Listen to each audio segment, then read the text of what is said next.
પ્રધાનમંત્રી મોદી આવશે ગુજરાત પ્રવાસે। 31 ઓક્ટોબરે કેવડિયા ખાતે સરદાર પટેલ જયંતિની થશે ઉજવણી। સરદારને પુષ્પાંજલિ અર્પણ કરી ભાવવંદના કરશે।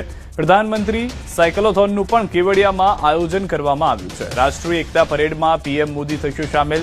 પ્રજાસત્તાક પરેડ જેવી જ એકતા પરેડ યોજાશે। કાલે સાંજે 5:30 કલાકે પ્રધાનમંત્રી મોદી કેવડિયા પહોંચશે। 1200 કરોડથી વધુના કામોનું લોકાર્પણ થશે। ઈ બસોને પણ લીલી ઝંડી આપશે પીએમ મોદી।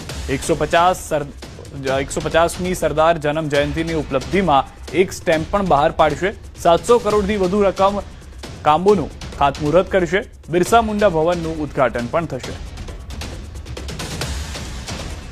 એકતાનગર ખાતે સૌપ્રથમવાર ભવ્ય મૂવિંગ પરેડનું આયોજન જે 26મી જાન્યુઆરીએ દિલ્હી ખાતે થતું હોય છે, એ જ પ્રકારનું સૌપ્રથમવાર પહેલીવાર મૂવિંગ પરેડનું આયોજન એ ત્યાં આપણા કેવડિયા એકતાનગર ખાતે થવાનું છે।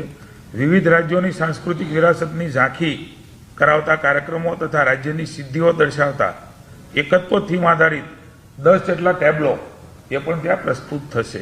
માનનીય વડાપ્રધાન શ્રી ગુજરાતમાં આવે છે ત્યારે ખાસ કરીને સરદાર વલ્લભભાઈ પટેલની જન્મજયંતિ, જેણે વિશ્વને એમના કદ પ્રમાણેનું સ્ટેચ્યુ એ અર્પિત કર્યું છે, ત્યારે એ દિવસ આપણા સૌ માટે વિશિષ્ટ ઉજવણીનો દિવસ સમગ્ર દેશ માટે અને સમગ્ર વિશ્વ માટે બની રહેવાનો છે।